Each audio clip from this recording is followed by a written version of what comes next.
Hello, my dear learners. Welcome back again in your SST class. So, kids, in today's video, we are going to start chapter number 4. Yes, अब chapter number 4 में हम एक नया interesting topic पढ़ेंगे जो कि होगा new beginning cities and states.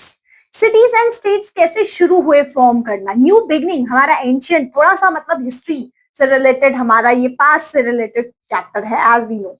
सो यहाँ सबसे पहले आपका क्या लिखा है, देखिए कौटिल्य ने लिखा है अर्थशास्त्र में the kingdom must be safeguard by strengthening the capital and borders towns. देखिए कोई भी किंगडम कब प्रोटेक्टेड रहेगा, जब उसकी कैपिटल और उनके बॉर्डर्स सेफ रहेंगे और मजबूत रहेंगे। The land should sustain it's people and other during crisis. Kingdom तो वही है कि वो इतना स्ट्रांग हो, कैपेबल हो। It should be scenic with fertile fields, mines, timbers, and elephant forests and lush cattle pastures. It should not rely solely on the rain for water, boosting goods, roads, and waterways. Its economic should thrive, offering diverse goods रहते हैं। तो यहाँ पे हम सारी चीजों के बारे में देखेंगे, हमारे सेकेंड अर्बनाइजेशन क्या है इंडिया में, है ना, हमारे जनपदास एंड महाजनपदास पाइटोल, इनका इंपॉर्टेंट रोल कैसे है, हमारे हमारे यहाँ पे किस तरीके से गवर्नेंस सिस्टम रहता था। तो आओ एक एक चीजों को देखते हैं। Recall that in the early 2000 BCE the Indus Harappan Sindhu Saraswati civilisation, चाहे आप इंडस बोले हड़प्पन बोले सब एक ही है। Doubled Indian first urbanization collapse. Some cities were deserted, others saw residents reinvert to rural areas as urban elements, grand buildings, bustling markets, specialized trades, writing, sanitations, and ruling state vanish. For a millennium, urban life was absent. क्यों? क्योंकि वहां पे urban life बिल्कुल ही destruct हो गई थी, और we have to से डिस्ट्रॉय हो गई थी। So though some towns may have exist in North India, अभी भी कुछ कुछ towns उस टाइम पे exist है। और ये तो आप सभी को पता था, फर्टाइल गंगेटिक प्लेन हमारे जो जहाँ पे महाजनपदास ग्रो किया करते थे। So significant religious cultures existence with we won't not explore here. In the first millennium BCE, a dynamic urban phase begins in the Ganga plains, part of the Indus basin and nearly area spreading across the subcontinent. Evidence comes from archaeologists revealing ancient cities and texts later or late Vedic Buddhism and Jain's descriptions. Then this phase called Indian second urbanization persists today. Let's explain it, or let's examine Janapadas and Mahajanapadas. By the late second millennium BC, North India region's cultures reorganized. Clans likely sharing languages and custom formed territories called Janapadas, led by Rajas. Janapadas means where people settle. As trade grew, Janapadas expanded. धीरे धीरे Janapadas, Jana means क्या होता है, राजा। जैसे जैसे वो expand हुआ, by the 8th and 7th century BC, some merged into large महाजनापदास। वो छोटे छोटे किंग्स जब अपना एरिया को एक्सपेंड कर दिए तो वो महाजनापदास बना लिए। Text list 16 from Gandhara to Ashmaka with the other possible exist. तो आइए देखिए इनके बारे में। अर्ली डेमोक्रेटिक ट्रेडिशंस, पहले क्या होता था, पहले डेमोक्रेसी कैसे वर्क किया करती थी। अभी तो हमें पता है डेमोक्रेसी में हम वोट देते, पहले कैसे होता है।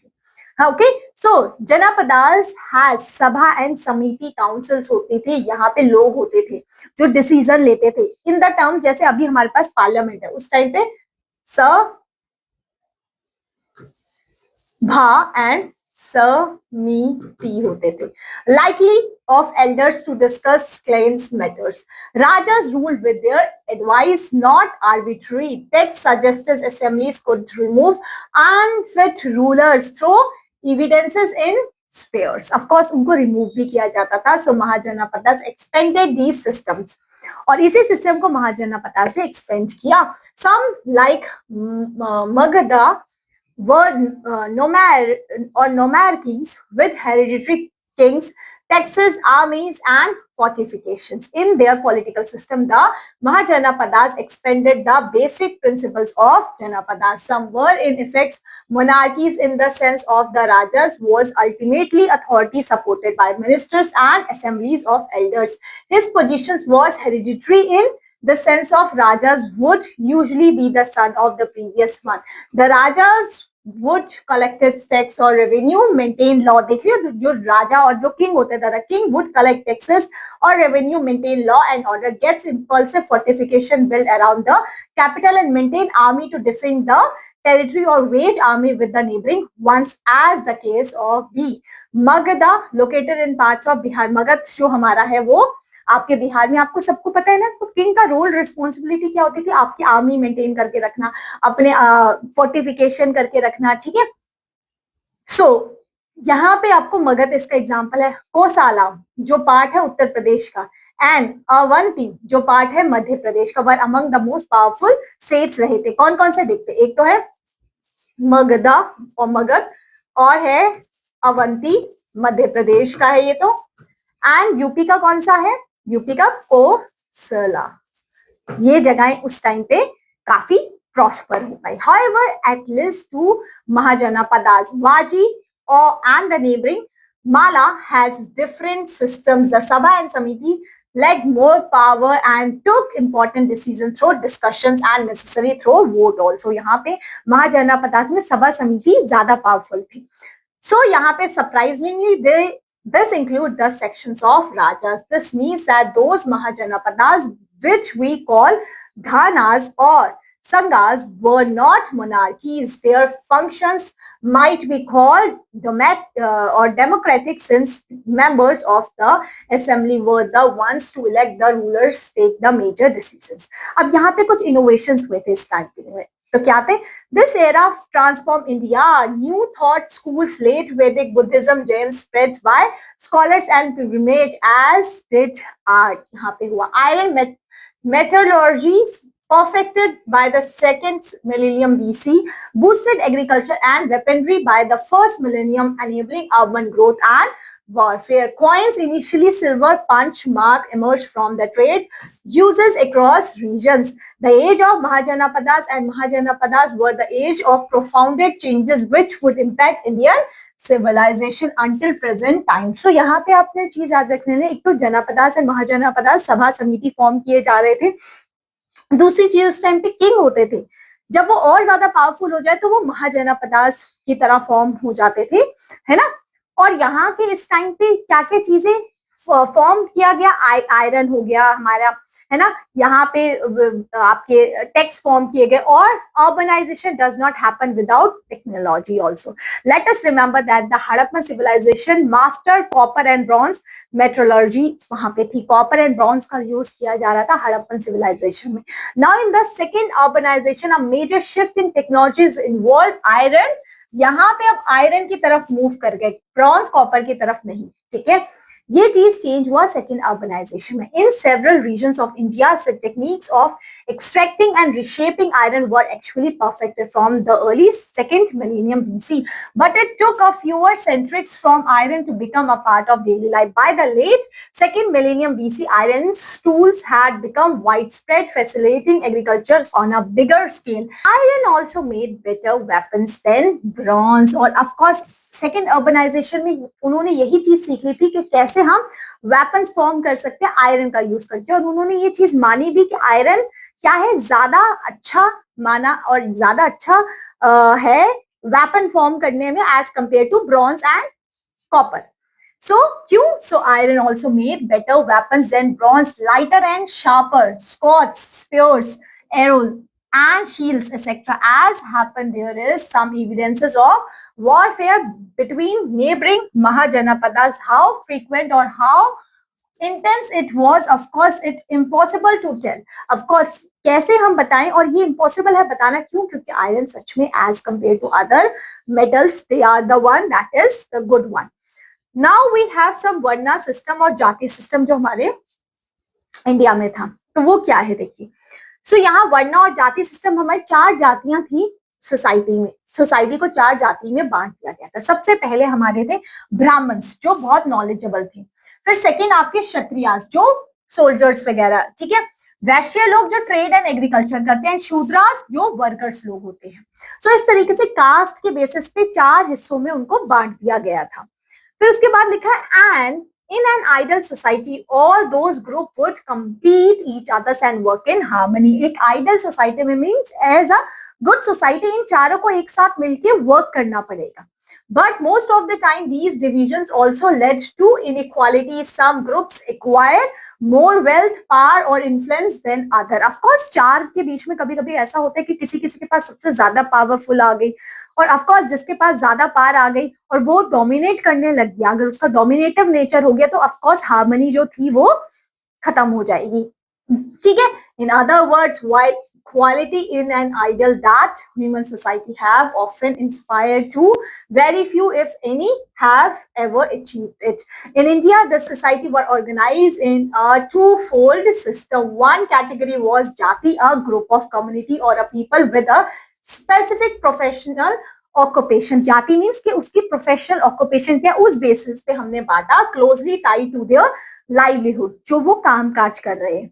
The skill that defines a particular jati, for instance, skill in agriculture, metallurgy, commerce and craft was generally transmitted from generations to generation। ये काम जैसे जो किसान लोग होते थे एग्रीकल्चर, वो जनरेशन टू जनरेशन ऐसे पास ऑन होते थे।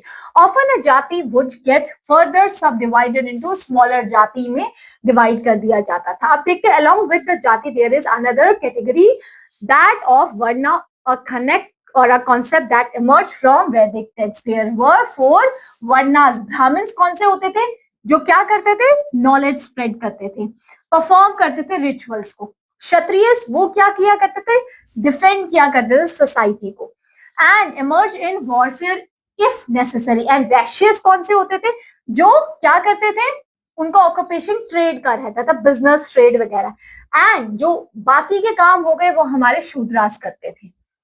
So the Varna system or the Varna Jati system has led a deep impact on the Indian society, and generation of scholars have studied its countless impacts। There is a broad agreement that the system was significantly different, more flexible in particular in earlier periods, and people more rigid with the passage of time, in particular during the British rule in India. So इस तरीके से इनकी वर्ना system, 4 हमारे वर्ना system थे, उनको divide किया जाता था, और उनके बीच में क्या वो काम कर रहे हैं उन बेसिस पे, उनका प्रोफेशनल बेसिस पे ये जातीय सिस्टम को डिवाइड किया जाता था।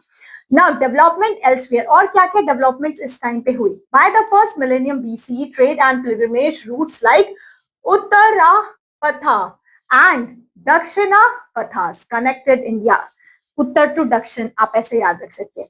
Southern cities emerged किया गया 400 BC with the Cholas, Cheras and Pandyas kingdoms trading globally। By the 300 BC, the subcontinent was interconnected with goods and culture flowing widely। So Mahajanapadas fate paving the way to emperor था। There is a historical evidences both in texts and inscriptions that in the early period individual and communities changes their profession occupation if circumstances demanded. पहले ऐसा भी होता था, अगर ऐसे circumstances हो जाते थे तो उनको अपने प्रोफेशंस को भी चेंज कर देना पड़ता था। जैसे एग्रीकल्चर में अब पैसा नहीं है, या उसकी खेती नहीं हो रही, बारिश नहीं हो रही, मतलब वो घाटे में चल रहे हैं, तो उनको कोई दूसरा जॉब या कोई दूसरा ऑक्यूपेशन ढूंढना पड़ता था। For instances a long term draught हो गया और सम नेचुरल कैलेमिटीज आ गई, तो वहां पे उनको माइग्रेशन करना पड़ जाता है सिटीज की तरफ, और दूसरी एक्टिविटीज में पार्ट लेना पड़ता है या दूसरी जॉब्स ढूंढनी पड़ती है। This complex system structures Indian society organize its activities, including economic ones, and therefore gave its stability. In time, however, the system became rigid and led to inequalities and discriminations towards the lower jati caste। अब यहाँ पे क्या होने लगे, discrimination of course होगा कि तुम lower जाति कास्ट से हो, तुम अपर कास्ट में हो, ऑफ कोर्स, क्योंकि उसके तरीके से हमने प्रोफेशन के तौर पे उनको बांट दिया गया।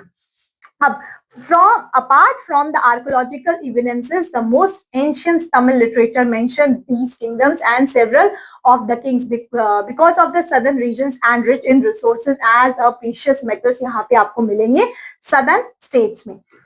फिर अगर हम बात करें 300 से लेके 200 BC, almost entire subcontinents including जो नदर्न इंडिया स्टेट्स वो बहुत वाइब्रेंट था, कनेक्ट किया करते थे उनको आपके मतलब इस तरीके से उनको कनेक्ट किया गया कि हमारे पूरा इंडिया कनेक्ट हो पाए उस चीज से, ठीक है। सो ये चैप्टर हमारा क्लियर होता है, फिनिश होता है। Hope so this class is useful. Great, चलिए अब मिलते हैं आपसे आपकी नेक्स्ट क्लास में with the next chapter. Till then bye bye.